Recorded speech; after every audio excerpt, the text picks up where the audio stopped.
Oui, on a vécu quelques belles journées, des moments magnifiques. Laissez-moi vous dire que ce lieu, et notamment cette place, là, cet endroit ici devant, a été un lieu d'abandon. D'abandon de péché, abandon de fardeau, abandon de vie également passée, et des gens et des jeunes qui sont rentrés dans une nouvelle vie. Et je voudrais qu'on célèbre ce que Dieu a fait ce matin pour tous ces jeunes. C'était juste magnifique, juste magnifique. J'ai vécu des moments de prière avec des jeunes.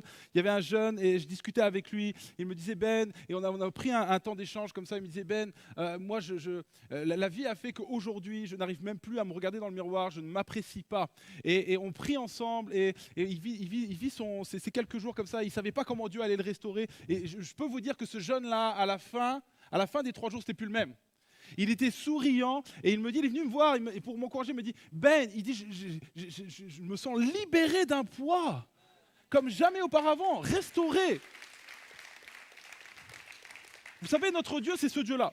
C'est un Dieu qui restaure, c'est un Dieu qui guérit. Je crois vraiment en ce Dieu-là. Et j'aimerais qu'on fasse quelque chose avant même que je commence, peut-être même que je me présente, je ne suis même pas encore vraiment présenté. Mais la réalité, j'aimerais qu'on prie. J'aimerais qu'on prie pour ces jeunes-là, parce que je le connais le défi, et je connais ce qui va prendre place dans quelques jours. Il y a un ennemi, parce que nous avons un ennemi, malheureusement, et il va vouloir reprendre possession de ce que les jeunes ont abandonné. Alors quelques instants, vous, parce que je sais que ça concerne vos jeunes également, votre église, et de toute façon nous sommes de la famille de Dieu, qu'on puisse fermer les yeux quelques instants et prier pour ces jeunes, vraiment. Pour que dès lundi, Seigneur, et les grandes victoires puissent commencer dès lundi. Seigneur Jésus, je te prie. Commence à élever la voix, n'attendez même pas ma prière à moi. Qu'une église prie pour sa jeunesse, pour sa génération. Cette jeune génération qui a tellement besoin. Entends les prières, Père. Entends la prière, Père, de ton église. Seigneur Jésus, je te prie pour eux. Seigneur Jésus, merci pour ce qui a pris place. Merci pour les victoires. Nous célébrons les victoires. Les victoires acquises, Seigneur mon Dieu, les abandons, les retours à toi. Les gens qui se sont mis à marcher alors qu'ils ne pensaient ne plus pouvoir marcher librement. Seigneur mon Dieu, merci pour les victoires. Mais maintenant, nous prions pour le lendemain de la victoire. Parce que nous savons, Seigneur mon Dieu, qu'ils peuvent reprendre leurs mauvaises habitudes. Mais Seigneur Jésus, je veux croire que ce qui a pris place a tellement été ancré dans leur cœur qu'ils ne reviendront pas à ce qu'ils ont connu. Je te prie pour un cheminement nouveau, je te prie pour une liberté nouvelle. Je te prie qu'ils puissent retrouver et trouver une église, une famille qui va les accompagner dans ce cheminement de liberté. Merci pour ce qui a pris place hier, mais nous célébrons d'avance ce qui va prendre place demain. Et il y a une église qui dit Amen et qui applaudit ce que Dieu va faire encore et encore.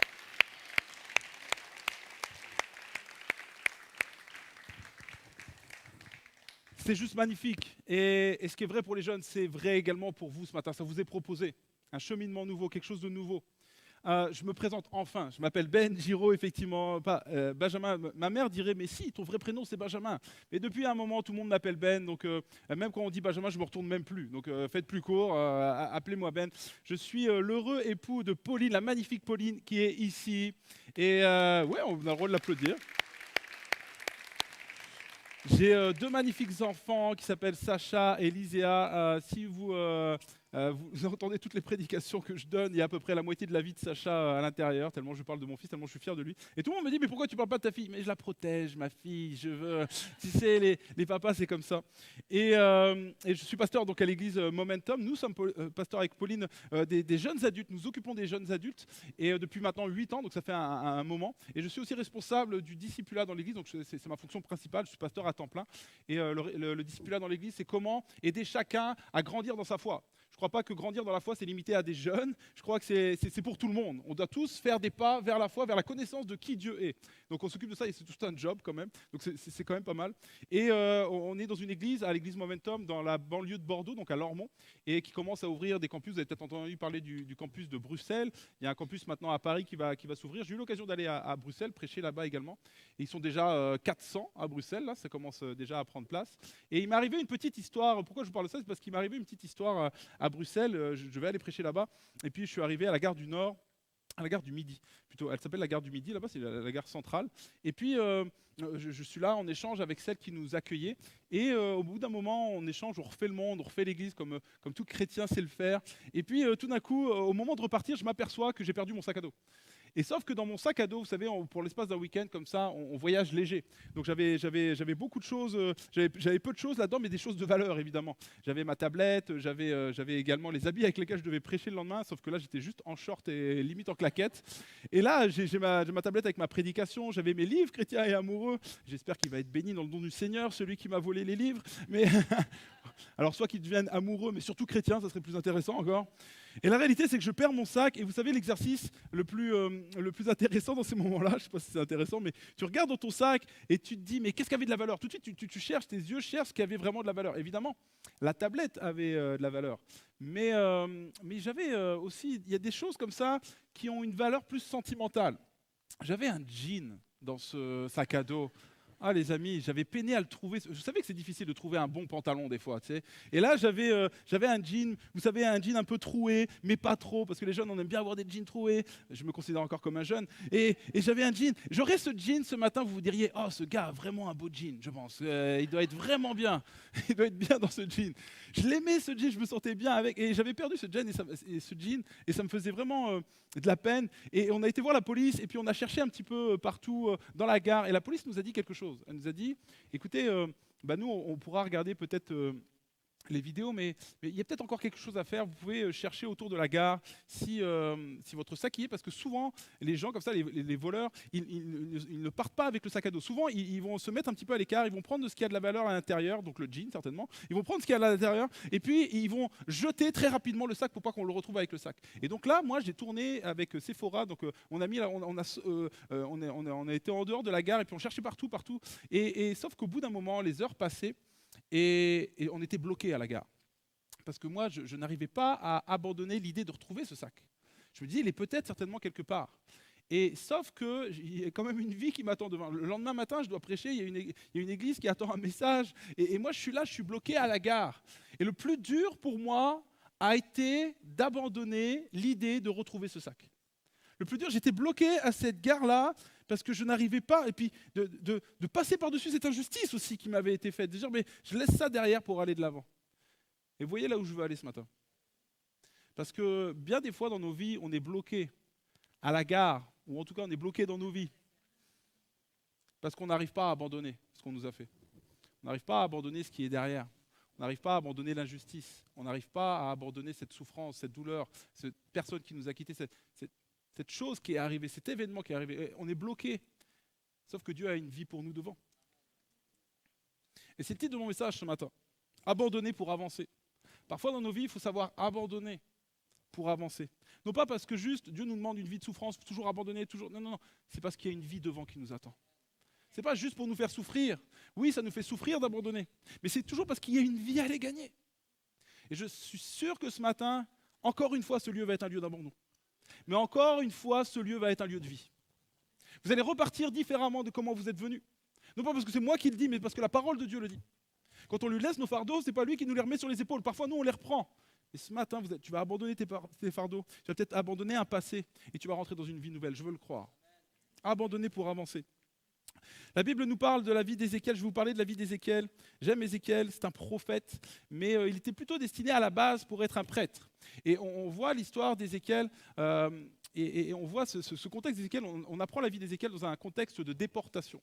Le peuple d'Israël, vous le savez, a connu de nombreuses fautes morales et Dieu a permis qu'un peuple ennemi le prenne et le déporte en Babylone. Et à l'époque, justement, on ne déportait pas tout le monde. On ne déportait pas tout le peuple. On prenait une élite, on prenait ceux qui avaient du savoir-faire, on prenait les prêtres également, pour que le peuple reste en terre promise à l'époque, mais en Canaan, se retrouve livré à lui-même. Et là, Ézéchiel, on parle de 30 ans, on parle de son âge. Pourquoi? Parce que c'est très important. C'est à l'âge auquel il aurait dû rentrer dans sa fonction de prêtre. Et lui, il se retrouve déporté, non pas à cause de ses fautes à lui. Lui, c'est un homme consacré. Mais lui, il vit une injustice parce qu'il est déporté vers un peuple ennemi, mais c'est pour la faute du peuple.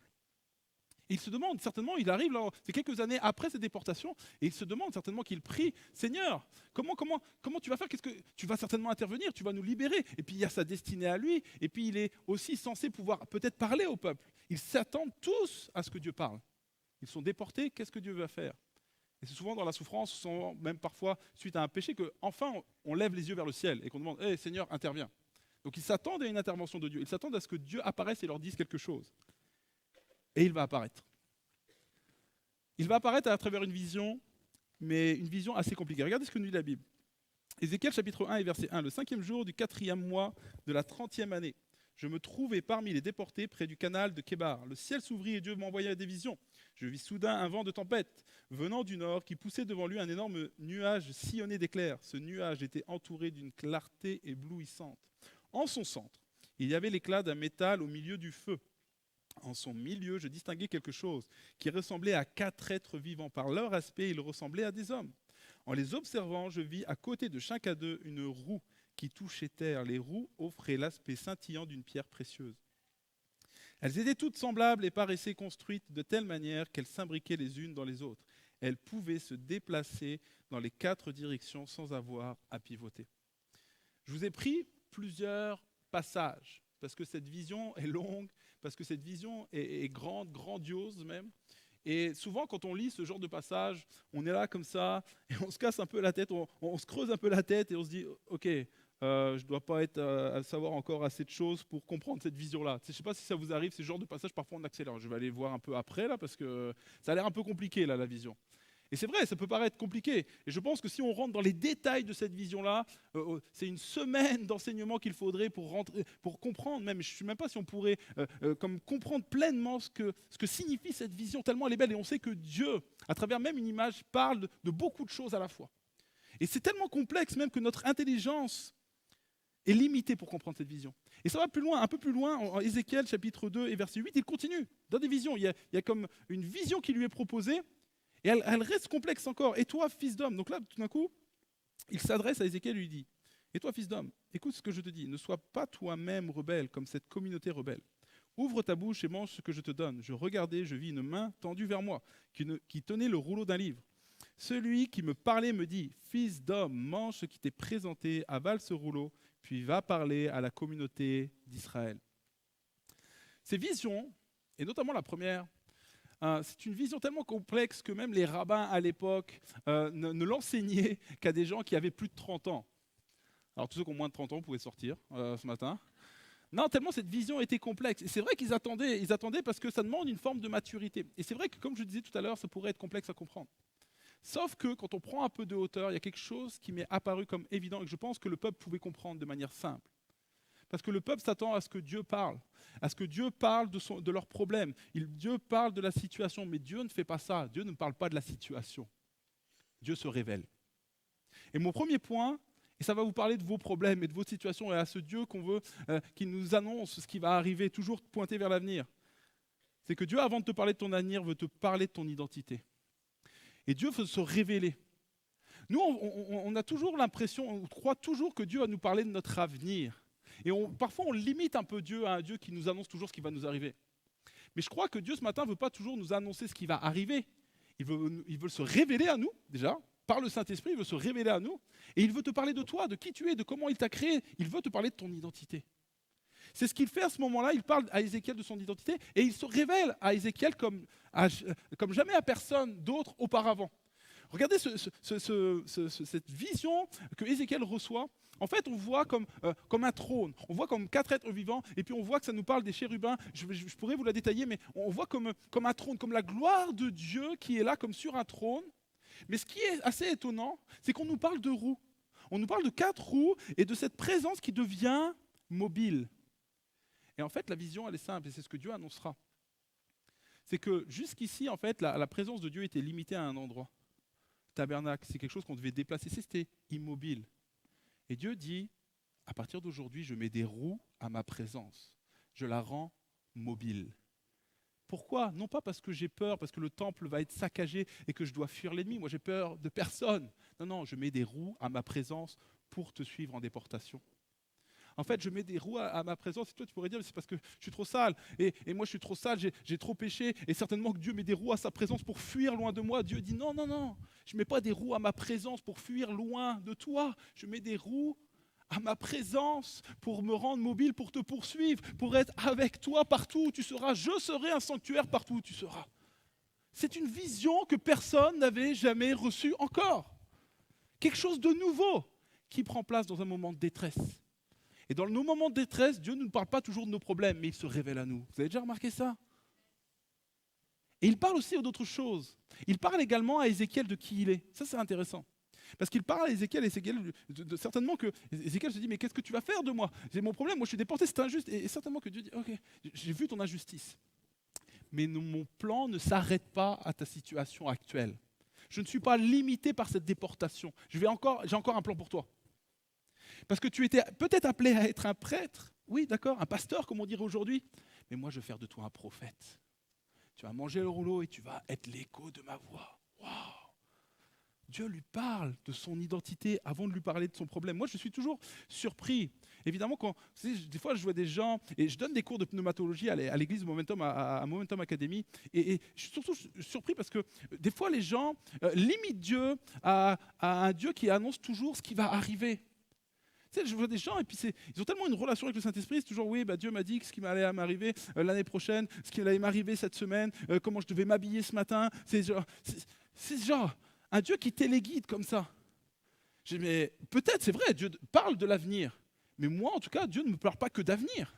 Il me parle de mon présent, il me parle de mes problèmes, il me parle de mon honnêteté, il me révèle des choses que je ne sais pas. Et d'ailleurs, quand on voit Jésus, on sait que le Saint-Esprit, c'est l'Esprit de Jésus. Père, Fils et Saint-Esprit, ils ne sont qu'un, donc ils sont, entre guillemets, de la même nature. Est-ce que vous voyez Jésus téléguider tout le monde comme ça, en disant, toi, tu vas faire ça, et puis toi, il va t'arriver ça, et puis toi, c'est genre, toujours parler d'avenir. Jésus ne déresponsabilisait pas les gens. Et je crois que le Saint-Esprit, c'est le Saint-Esprit et l'Esprit de Jésus.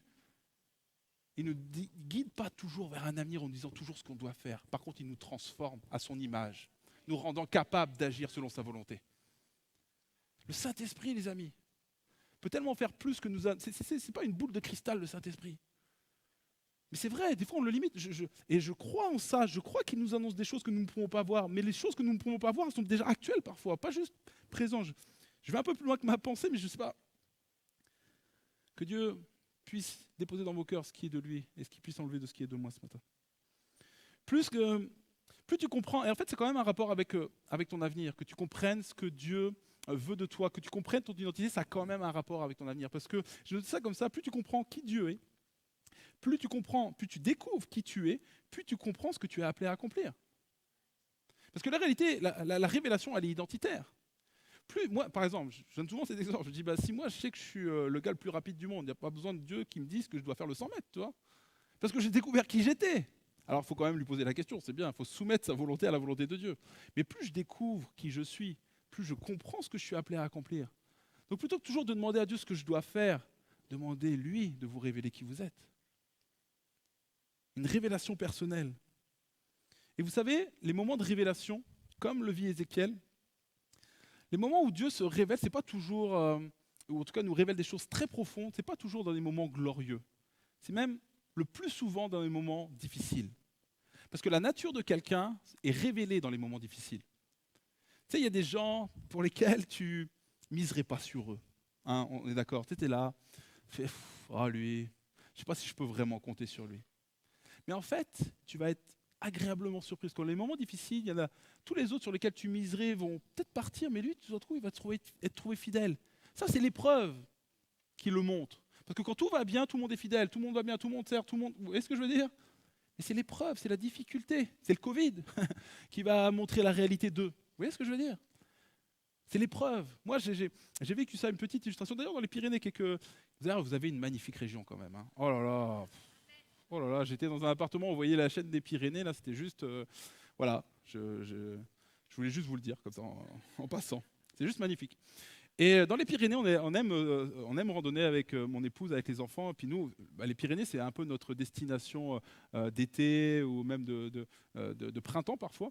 Et on aime venir se balader. On avait fait une petite randonnée. Mais moi, vous savez, dans les randonnées, j'aime pas trop emprunter les sentiers que tout le monde emprunte, quoi. J'aime l'aventure, je suis un homme, j'aime pas faire comme tout le monde, je veux prendre le petit sentier à côté, je vois un sentier, il faut que je tape à côté, quoi. En gros, c'est un peu ça. Parce qu'il y a des gens, soutenez-moi les hommes, on est un peu comme ça quand même, ouais, je vois des gens qui se confessent, c'est bien, on va prier pour toi, mon ami. Et la réalité, c'est que moi, je suis ce père-là. Puis là, on avait fait une petite randonnée avec ma famille. On avait été se poser à côté de la rivière. C'était juste bucolique, c'était magnifique. Là, il y avait des vaches, il y avait des marmottes. Il y avait ma fille, elle nous faisait des petits bouquets. C'était juste magnifique, c'était incroyable. Et on prend le sandwich. Et puis arrive le moment de redescendre. Et puis là, comme je vous le dis, moi, je veux prendre un petit sentier un peu tortueux comme ça pour l'aventure. Et puis là, je décide de marcher un peu sur la rivière. C'est sur les cailloux dans la rivière comme ça. Puis là, j'aime bien, comme ça, je passe d'un caillou à un autre. Puis vraiment, le torrent était assez important à ce moment-là. Puis j'ai vraiment l'impression de faire un truc extraordinaire. Alors que bon, c'est pas si ouf que ça. Mais là, sauf que je m'aperçois que c'est pas très adapté à ma famille, et notamment à ma petite de 3 ans qui est derrière en train d'escalader les rochers, tu vois. Donc je me dis, ok, et là, au bout d'un moment, je dis, ok, je reviens pas, je me repens même pas, je vais même pas prendre le sentier, je la prends dans les bras et je continue dans mon idée de marcher au milieu de la rivière. Sauf que, au bout d'un moment, je me prends les pieds dans le tapis, ou plutôt dans le rocher. Et là, les amis, je suis en train de tomber et je vois la catastrophe venir. En fait, je suis en train de chuter comme ça là, et je vois que ce qui va se passer, on va tomber avec ma fille dans la rivière, et je vais peut-être même tomber sur elle, ça va être la catastrophe. Et là, mais là, il y a eu comme un instinct en moi. Vraiment, je vous refais la scène. Je suis comme tombé, et en tombant au ralenti, j'ai réussi à poser ma fille sur le rocher. Reste là. Et tu sais, je tombe comme ça, là, wow. Et là, je tombe dans l'eau, comme ça, je me protège, je touche le fond, je pousse sur le rocher et je ressors. Ou plutôt comme ça. Un Avenger. Je dis ça à un Avenger, pourquoi? Parce que c'est mon fils qui m'a dit ça. Mon fils a regardé la scène derrière, il a regardé la scène, il a fait « Waouh !» Papa, t'es un Avenger. On est des Avengers. Parce que mon fils, il faut savoir que c'est un Avenger. Et ce que lui, il pense être un Avenger. Donc il a vu, waouh, on est des Avengers. Et je voyais les yeux qui brillaient dans ses yeux. J'étais tellement, presque fier de ce moment, en fait. Et là, je redescendais, je m'étais fait mal quand même. Je vous avoue, j'avais le genou en sang, j'étais égratigné de partout. Je boitais, en plus, j'avais vraiment mal au genou. Bon, finalement, je l'ai pris, le sentier que tout le monde prend. Au final, tu reviens vite de tes erreurs quand même. Je suis là, ok, on va faire comme tout le monde. Et là, je boitais comme ça en descendant, j'avais mal. Puis en fait, dans ma tête, je me disais, mais oh, ça valait le coup quand même, non? Ça valait le coup pour voir l'admiration dans les yeux de mon fils, ça valait le coup quand même, cette petite chute, quoi. Si c'était à refaire, je le referais même. Et des fois, je pense à cette image, souvent même, et je me dis, c'est marrant parce qu'on a tous envie, quelque part, que les gens nous regardent avec admiration. Hein. On a tous envie que, quelque part, mais au-delà de l'admiration et de la gloire, c'est plutôt que les gens reconnaissent quelque chose en nous. Je crois que c'est un souhait légitime, qu'ils nous reconnaissent quelque chose en nous.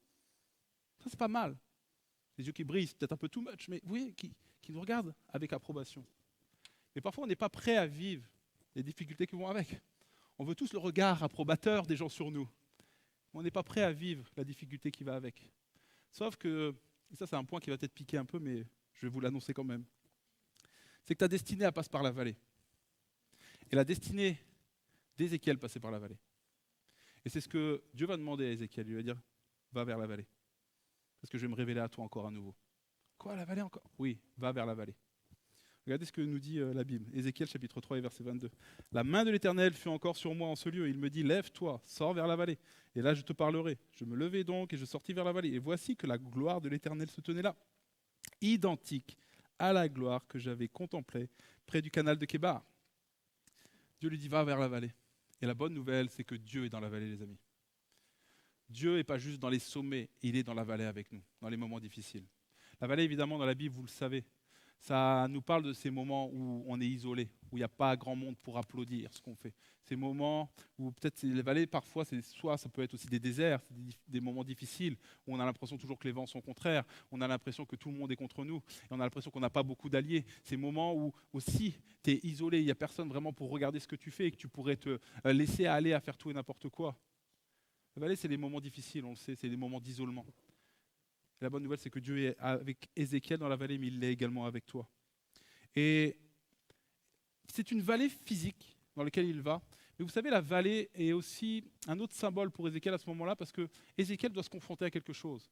On vient de lui annoncer qu'il allait devenir un prophète. Sauf que c'est un changement de statut social vraiment pour lui. Parce que lui, il était destiné, il s'était formé, il avait toute une vie alignée avec le fait d'être un prêtre, un pasteur, vraiment quelqu'un qui était un berger. Et il faut dire que les prêtres étaient plutôt aimés. Mais les prophètes, un peu moins à l'époque quand même. Et pas toujours autant aujourd'hui d'ailleurs.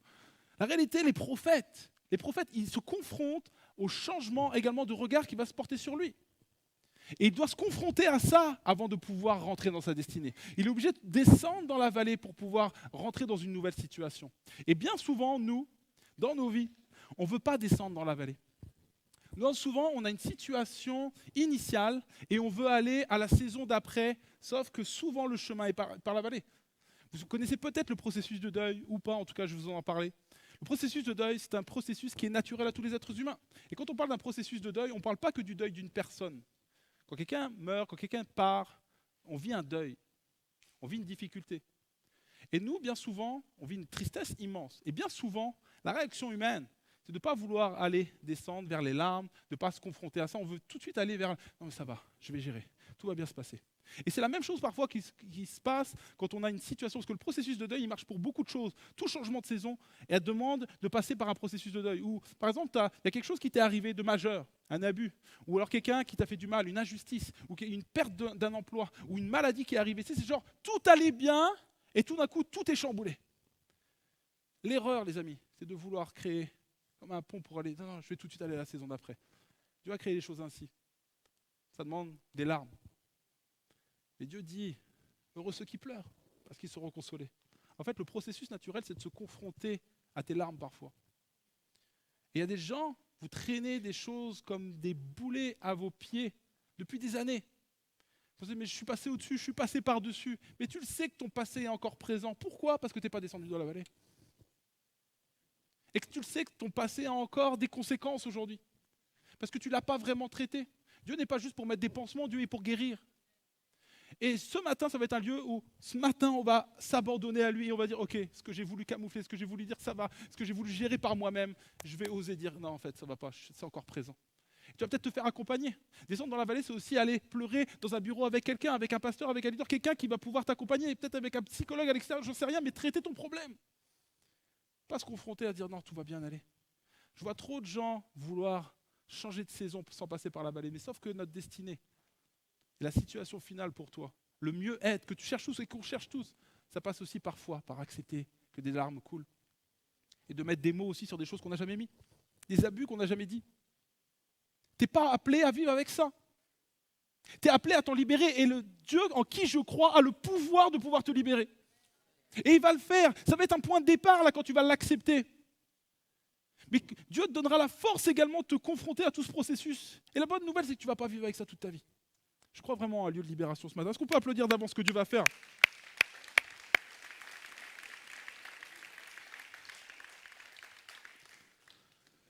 C'est un peu l'histoire de mon témoignage. C'est pour ça que on a écrit un livre. J'ai tellement l'impression qu'on l'a écrit ensemble parce que Pauline est tellement omniprésente dans ce livre, Chrétien et amoureux, qu'on a écrit, qui parle de notre histoire, notre témoignage déjà, et de mon témoignage de conversion. Moi, j'ai donné ma vie au Seigneur suite à une rupture sentimentale douloureuse.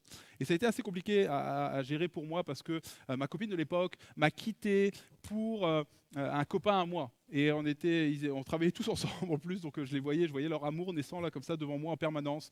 Et ça a été compliqué, donc j'ai été voir mon patron et je lui ai dit non, je veux démissionner, c'est pas possible, je peux pas voir leur amour naissant comme ça devant moi, c'est pas possible, ça m'est insupportable. Et donc j'ai quitté mon emploi, j'avais plus d'argent, donc du coup j'ai quitté mon logement parce que j'avais une petite maison à l'époque et je suis retourné chez mes parents à l'âge de 27 ans. Et ça a été compliqué. J'ai fait un constat d'échec sur ma vie.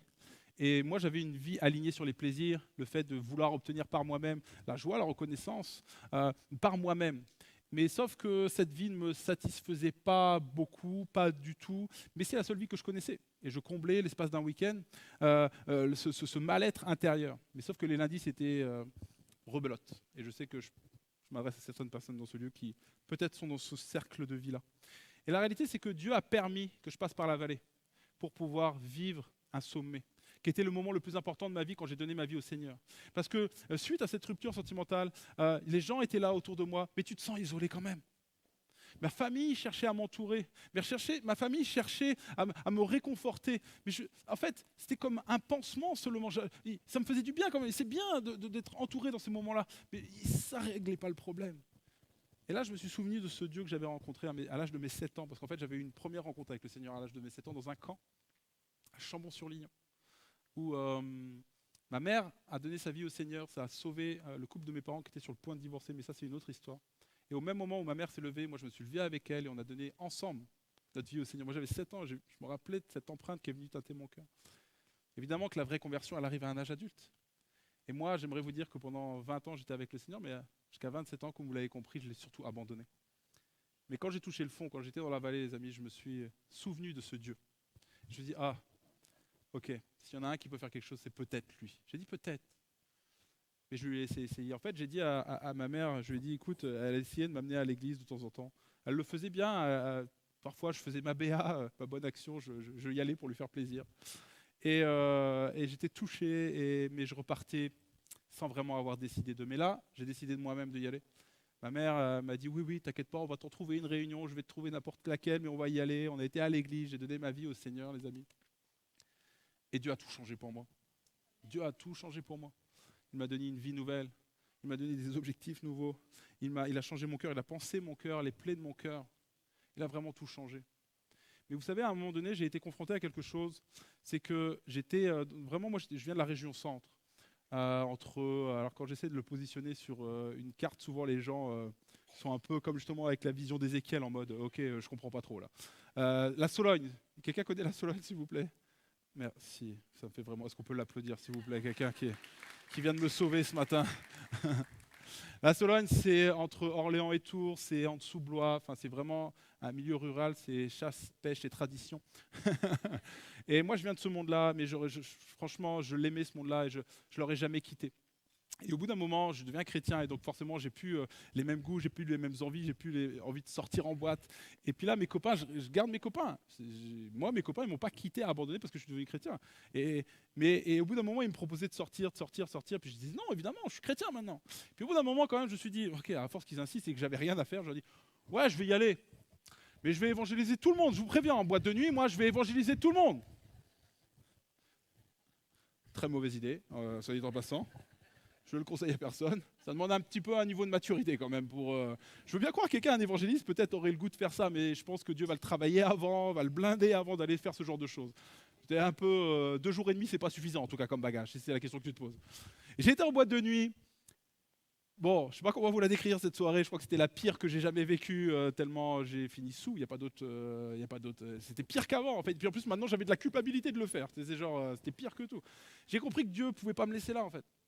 Et mon frère m'a proposé de venir à Angoulême. Et il m'a dit, je me rappelle, je savais que c'était sage de le faire, mais je n'avais pas le goût de le faire. En fait, il m'a dit, écoute, moi je peux t'héberger pendant un temps pour que vraiment ton changement de vie soit manifeste. Et puis moi, j'avais plus de travail, j'avais plus rien qui me retenait. Mais mes amitiés, ma vie était celle-ci. En fait, la seule vie que je connaissais, c'était celle-ci. Et j'étais appelé à l'abandonner. Et je ne savais pas comment on faisait ça, moi. Et j'étais sur un point de tension où je pensais pouvoir être chrétien ici, mais il fallait que j'abandonne cette vie-là pour rentrer dans une vie nouvelle. La réalité, c'est la meilleure décision, la deuxième meilleure décision de ma vie, d'avoir abandonné cette vie-là. Sinon, je n'aurais pas rencontré Pauline, je n'aurais pas eu les enfants que j'ai aujourd'hui. Vous comprenez, ma vie a commencé littéralement à Angoulême, ma vie spirituelle a commencé à Angoulême. Moi, les amitiés chrétiennes, j'y croyais pas trop, je pensais que les chrétiens, c'était un peu ennuyeux, je suis désolé pour vous, je vous fais beaucoup de mal.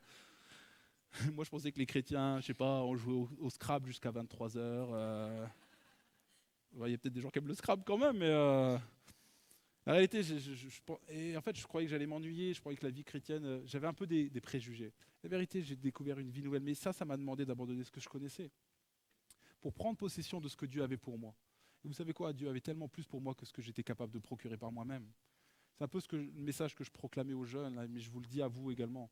Dieu a beaucoup plus pour toi que ce que tu pourrais réussir à obtenir par toi-même. Tellement plus. Et moi, je l'ai découvert, mais il a fallu que j'abandonne. Et ça, vous le trouverez dans ce livre. Ça parle également des fréquentations, on parle également, et Ça s'adresse à tous les célibataires, tous les gens qui ne savent pas. Et moi, je ne savais pas, je suis devenu chrétien. Et je suis devenu chrétien, et j'étais amoureux avant. Et c'est pour ça que ça s'appelle chrétien amoureux, c'est que j'ai découvert un monde, la foi chrétienne.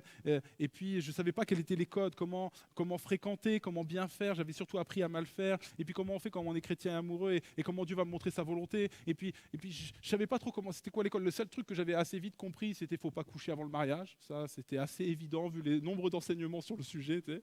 Soit dit en passant, c'est quand même un très bon enseignement et une vérité à emporter quand même. Parce que la sexualité est réservée pour le cadre du mariage. Je l'ai bien dit quand même, je l'ai placé parce que c'est quand même important à rappeler. Mais la réalité, il y a d'autres choses à aborder sur les fréquentations. Il y a plein de questions que je me suis posées et j'ai peiné à trouver les réponses. Personnellement, j'ai été chercher à droite, à gauche. Les années d'enseignement également en Momentum Jeunesse m'ont aidé également à écrire ce livre qui parle des fréquentations, les 30 questions qu'on se pose plus quand on arrive dans cette saison-là. Et ça s'adresse aux jeunes, ça s'adresse à tous les célibataires, mais ça s'adresse également aux leaders, aux parents qui veulent adresser ce sujet-là. Et des fois, on n'a pas toujours, et je me suis aperçu de ça, moi j'ai posé des questions à mes pères dans la foi en leur disant comment Dieu va me conduire vers ce choix-là? Comment je vais savoir un jour que c'est elle? Et puis je les sentais, ils me donnaient des réponses un peu vagues. C'était genre, marche vers ta destinée.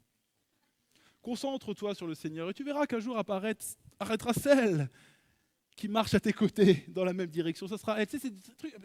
Et tu sais, j'ai marché quoi. J'ai marché du coup. Il y a des gens, ils marchent encore aujourd'hui, mais c'est pas si simple en fait. Moi, il me manquait des éléments concrets. Et c'est pour ça que ce livre se veut comme un manuel. Tu n'es pas obligé, tu peux le lire à travers, parce qu'il y a notre témoignage, donc ça peut se lire également de A à Z, mais tu peux aussi directement aller à la question qui t'intéresse. Et je crois, très honnêtement, qu'on peut se faire beaucoup de mal en amour, mais qu'on est surtout appelé, c'est la création de Dieu, à se faire beaucoup, beaucoup de bien. Mais ce monde se fait du mal, et le diable fait beaucoup de mal par les relations amoureuses. Ce n'est pas un petit sujet, les amis. Je n'avais pas prévu de le dire, les amis, mais vous savez, quand je parlais de mes parents qui ont failli divorcer, en fait, mes parents et ma mère notamment, est une femme vraiment d'engagement. Une femme magnifique dans le sens où elle a des valeurs qu'elle nous transmettait avant même d'être chrétienne, d'authenticité, de vérité, mais en fait, elle n'arrivait plus à aimer mon père. Parce que le diable avait réussi à comme lui voiler la face et la vision, et elle disait qu'elle n'arrivait plus à aimer mon père parce qu'elle ne voyait plus que les défauts dans mon père. Elle n'arrivait plus à voir les qualités. Et on sait très bien que le diable fait ça. Et puis il ne le fait pas que dans le couple, il le fait avec les gens autour de nous. Je sais que parfois, quand on commence à avoir du grief contre quelqu'un, le diable va te montrer toutes les imperfections de cette personne-là pour te séparer de lui. Que Dieu nous redonne la vue. Et la bonne nouvelle, c'est qu'il le fait, les amis. Que Dieu nous montre les qualités de l'autre plus que de nous voir les défauts. Que Dieu nous redonne la vue, les amis. Je n'avais pas prévu de le dire, mais je crois vraiment que c'est profondément biblique. Des défauts, les miens, les amis. Là, c'est une matinée, vous n'allez peut-être pas beaucoup en apercevoir, mais invitez-moi régulièrement, vous allez vite les voir. Et des défauts, vous allez en voir. Mais la réalité, les amis, les défauts, évidemment, si on regarde avec ce prisme-là, on se sépare les uns des autres. Que Dieu nous aide à voir, à retrouver de l'amour les uns pour les autres. Ma mère, quand elle a donné sa vie au Seigneur, les amis, elle a levé sa main vers le ciel. Et elle dit instantanément, j'ai retrouvé un amour pour ton Père comme je n'avais jamais ressenti. Elle a dit, les écailles sont tombées de mes yeux. Et j'ai revu les qualités à la place des défauts.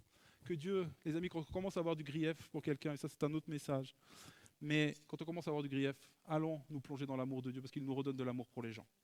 La qualité d'un chrétien, ce n'est pas dans ses dons et ses talents, sa capacité à aimer et à pardonner.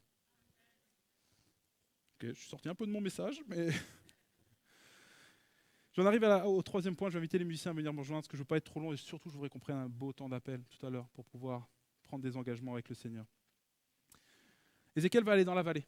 Ézéchiel va obéir au Seigneur. Et comme je disais, le Seigneur va se trouver dans la vallée. Il va lui montrer encore cette vision. Mais ce qui m'a un peu chagriné, je peux vous avouer, c'est que Ézéchiel va recevoir la même vision que celle du début. Regardez ce qui est écrit. Ézéchiel chapitre 3 et verset 22. La main de l'Éternel fut encore sur moi.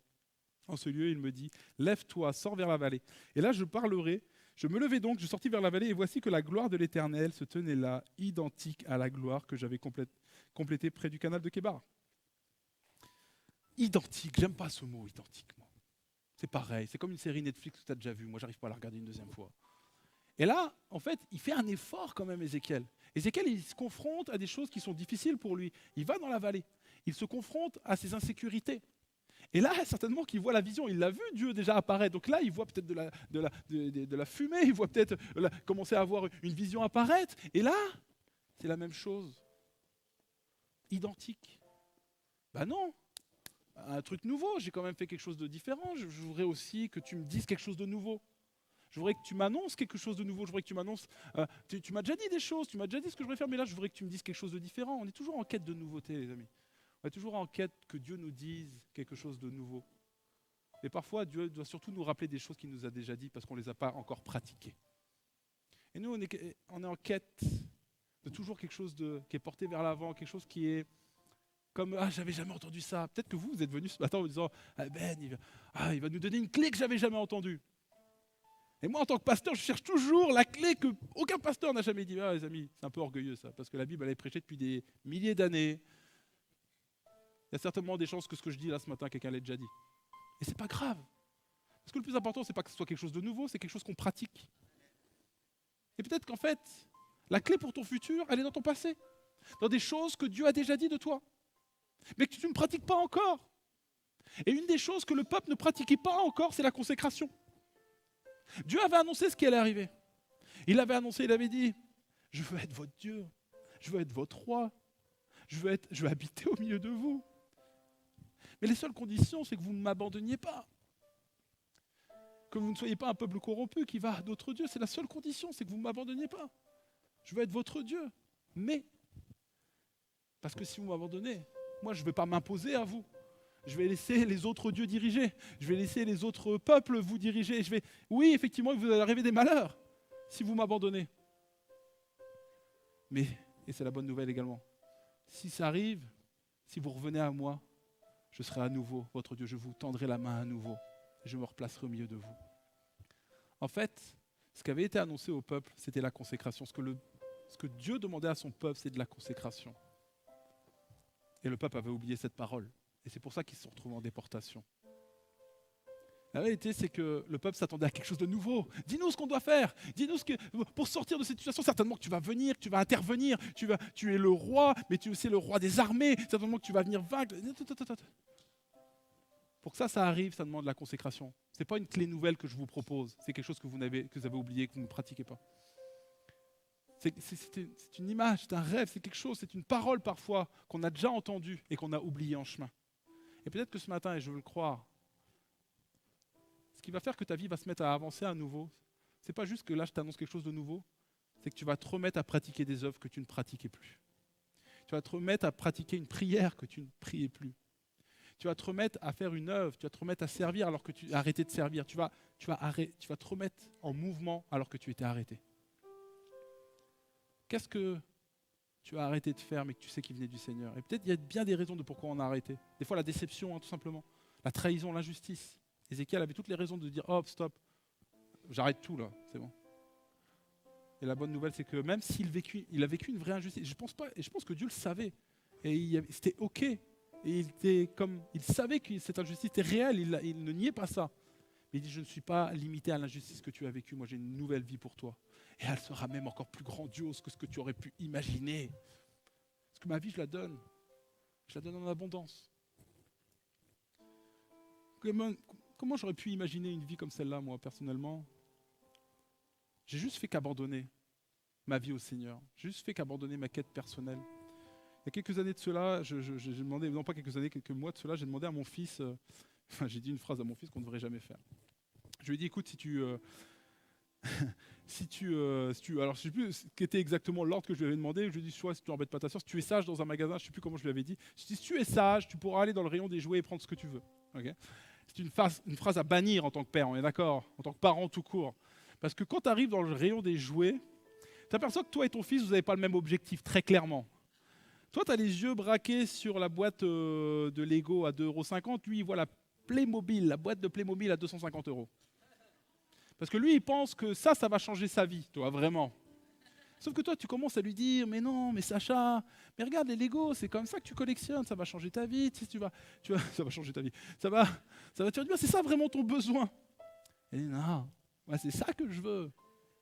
Et là, tu vas commencer à dire des trucs un peu pour essayer de l'orienter dans son choix. Tu vas commencer à lui dire, écoute Sacha, je ne devrais pas te le dire, mais tu vois, cette boîte de Playmobil, C'est fabriqué dans des pays du tiers-monde.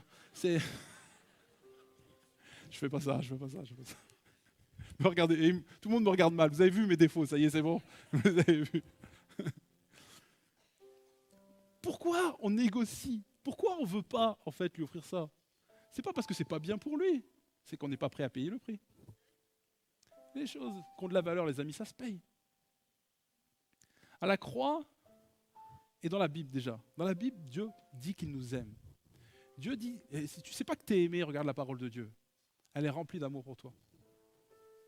Et Dieu a encore dit à son peuple, je vous aime, même si vous m'avez quelque part injustement oublié, vous êtes profané. Si vous vous tournez vers moi, je me redonnerai à vous. Alors qui, ici, quand il est trompé, redonne sa confiance? C'est genre, Dieu nous aime, les amis. Mais Dieu, dans sa parole, n'a pas fait que nous dire qu'il nous aime. Il l'a prouvé. Il a mis les actes à la même hauteur que ses mots. Il n'a pas fait que dire qu'il nous aime, il a prouvé son amour pour nous. La plupart des gens, et c'est les psychologues qui disaient cela, ils disaient la plupart des gens, en fait, ils sont, pour être bien avec eux-mêmes, il faut que tu fasses ce que tu dis. Parce que si tu ne fais pas ce que tu dis, en fait, tu es dans un mal-être avec toi-même. Parce que tu dis, c'est ça que je crois, c'est ça que je dois faire, et tu fais tout le contraire. Et dans ces cas-là, la chose que tu fais, c'est soit que tu arrives à élever tes actes à la hauteur de tes croyances, soit tu vas abaisser tes croyances, soit tu vas dire, ah finalement, est-ce que c'est si grave de... Finalement, est-ce que la Bible, elle dit vraiment que... Parce que tu n'es pas capable d'élever tes actes à la hauteur de tes croyances. La seule chose qui a du prix, les amis, c'est d'élever ses actes à la hauteur de ses croyances. Parce que Dieu l'a fait. Parce que Dieu a donné une déclaration d'amour à l'humanité. Mais il n'a pas fait que de le dire, il l'a prouvé à la croix, les amis. À la croix, les amis, les bras, ils sont à la même hauteur. Parce qu'il a dit qu'il nous aimait. Mais il l'a prouvé également. Et parfois dans nos vies, et j'espère que vous êtes avec moi, la consécration, les amis, c'est ce qui relance le rêve. Il y a peut-être des choses que tu as dit, il y a peut-être des choses que tu sais, il y a peut-être des croyances en toi, mais tu sais que il n'y a pas les actes à la hauteur. Et que tu as souvent tendance à ne pas faire ce que tu penses être juste. Ce matin, c'est le retour à Dieu. C'est le retour à la consécration. Et tu vas sortir de Babylone, tu vas sortir de ton esclavage. Plus prier peut-être et méditer sur ces paroles. Levons-nous quelques instants. J'aime bien prendre ce temps après un message, surtout un message comme celui-là où il y a beaucoup de choses qui ont été dites. J'aimerais qu'on puisse méditer quelques instants. Méditer, c'est juste réfléchir. C'est juste par rapport à tout ce qui a été dit, qu'est-ce qui me concerne moi? Fermons les yeux pour réfléchir, c'est encore meilleur là, si on n'est pas distrait. Ferme les yeux quelques instants. Moi, j'ai prié le Seigneur qu'il te révèle ce qui est à part à toi, parce que je suis convaincu que par son Saint-Esprit, il peut te dire dans tout ce message, dans toutes les paroles, dans le flot de messages, dans le flot de paroles qui a été dit, ce qui te concerne toi, ce qui est à part pour ce matin. Seigneur Jésus, Saint-Esprit, tu puisses descendre dans ce lieu, que tu puisses nous révéler ce qui est notre part à nous. Merci Seigneur mon Dieu, parce que tu nous aides à mieux faire, tu nous aides à revenir à toi, alors que c'est toi qui es déçu, alors que c'est toi qui es parfois abandonné. C'est toi qui nous précède, c'est toi qui nous suis, qui ne nous a pas abandonnés, et c'est toi qui nous ramène dans ta présence, qui nous aide, qui nous donne les forces, qui nous donne le quoi faire également. Seigneur Jésus, ton amour m'a poursuivi sans cesse et sans cesse. Et c'est ce qui fait que je suis là devant toi. Alors je sais que tu vas le faire avec chacun d'entre nous. Je te prie ce matin pour un temps d'abandon, un retour à toi, mais aussi à des actions concrètes qui vont manifester cet abandon. À des gens qui vont oser peut-être descendre dans la vallée. Peut-être que Dieu te parle de ce que tu as vécu. Dieu te montre une situation. Toi tu dis, mais non, c'est réglé. Mais tu le sais que ça a encore des conséquences sur toi. Tu sais que tu n'es encore pas totalement libre de ça. Et Dieu dit, c'est comme, c'est ça que je parle. Toi tu es là, non, tout sauf ça. Et Dieu dit, c'est ça. Parce que moi, ce qui m'intéresse, c'est pas juste que tu souris avec un faux sourire, mais c'est que tu es la vraie joie qui vient du cœur. Alors je veux te guérir. On va prendre ce chant, gardez les yeux fermés, on va commencer à chanter ce chant. Et je vous demande juste de rester dans une attitude de prière. Et Dieu, à travers ses paroles, va également peut-être vous montrer une situation. Après, on aura l'occasion de prier les uns pour les autres, mais pour l'instant, restez dans cette attitude. Merci Seigneur pour ce temps. Permettez-moi encore juste 5 minutes. Permettez-moi 5 minutes. J'étais là et j'ai demandé évidemment la permission à Laurent pour pouvoir donner cette parole, mais je prie vraiment et souvent je demande à Dieu quand je visite des églises de savoir est-ce que je dois m'adresser à eux individuellement, mais est-ce que tu as quelque chose à leur dire à eux collectivement? Est-ce que tu veux que je m'adresse à cette église? Est-ce qu'il y a quelque chose qui est sur ton cœur? Et j'avais... j'étais très ému. En bas, je demandais à Dieu, déjà, avant de demander à Laurent, j'ai demandé à Dieu. J'ai fait la hiérarchie. Et je sentais de la joie mélangée avec de la tristesse. Il y avait une espèce de forme de dualité d'émotions très forte que je ressens, une dualité d'émotions. Vraiment une dualité d'émotions. Et je crois que ce message, je comprends mieux aussi pourquoi je l'ai changé de message. Parce que c'est un message individuel, mais c'est aussi un message collectif. Une église, vous êtes une belle église, les amis. Vraiment, mais Dieu vous aime. Hein. C'est pour ça, mais... Oh.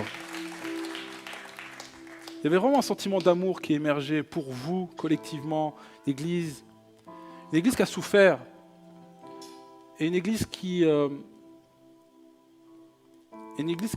appelée à changer aussi et à sortir aussi d'une forme de vallée. Vous comprenez ce que je veux dire?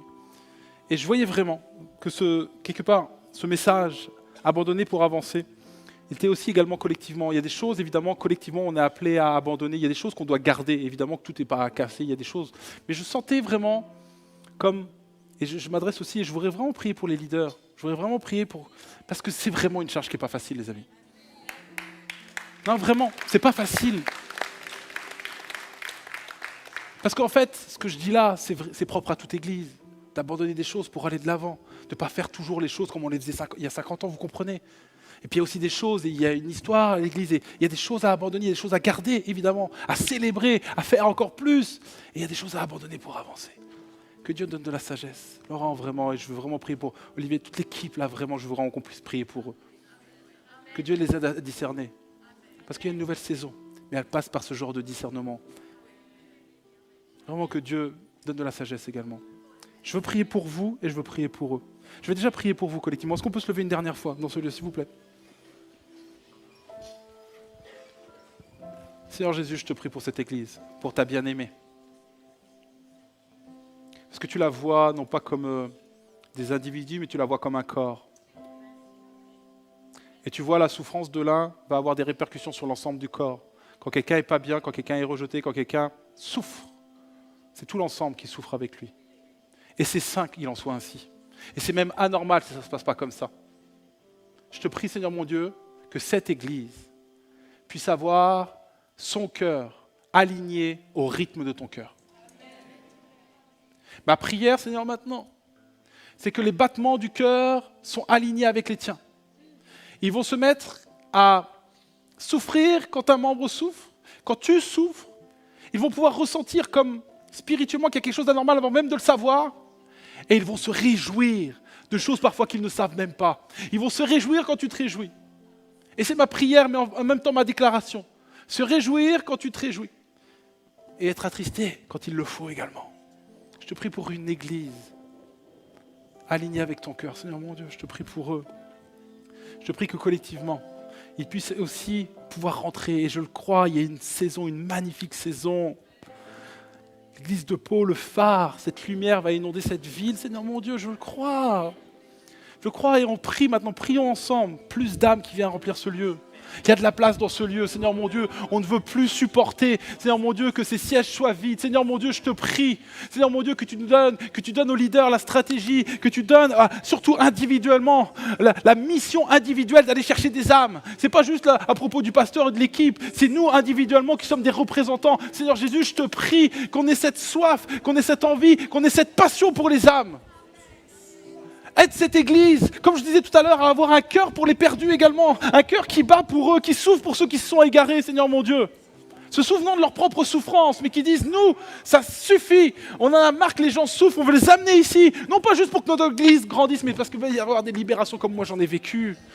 Seigneur Jésus, je te prie pour une église qui rentre dans une nouvelle saison. Mais ça passe également par des responsables, Seigneur mon Dieu, qui sont revêtus d'une sagesse.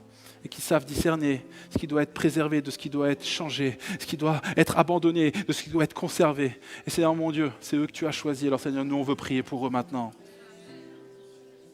Tendez les mains vers eux, s'il vous plaît. Tendez les mains, ils sont ici à l'avant. Et pour eux, il y a aussi d'autres responsables, il y a les anciens. Et vous savez très bien que je ne suis pas en train de limiter, de compter les gens, là, mais ceux qui sont en responsabilité de l'Église. prie ensemble. Commencez à élever la voix. N'attendez qu'une église prie pour ses responsables ce matin. N'attendez pas ma prière. Élevez la voix, s'il vous plaît.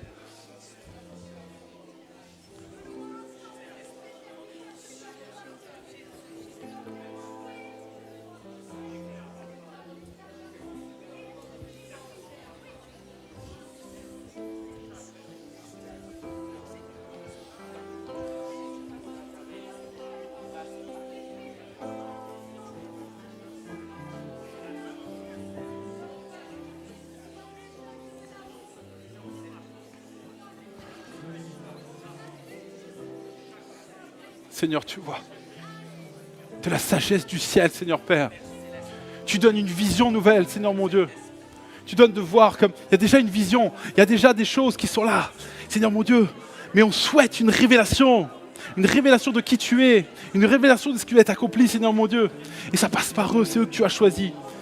Renouvelle leur force, Seigneur mon Dieu.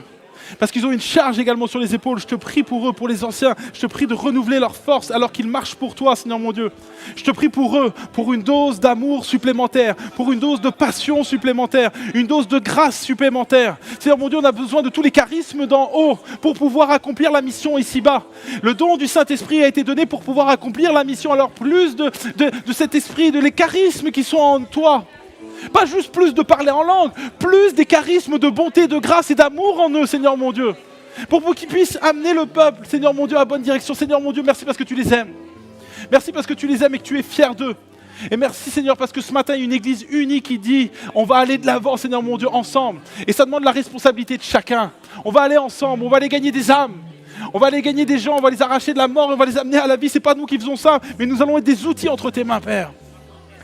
Merci pour ce qui va prendre place, Père. Une église qui abandonne, mais une église qui avance. Des choses qui sont abandonnées ce matin et des choses qui sont projetées en avant spirituellement. Est-ce qu'on peut applaudir notre Dieu? Elle est belle cette pensée. Wow. Je suis désolé, Laurent. J'ai été un petit peu plus long que prévu, effectivement, et j'en suis désolé, je m'excuse. En tout cas, merci pour votre accueil, les amis.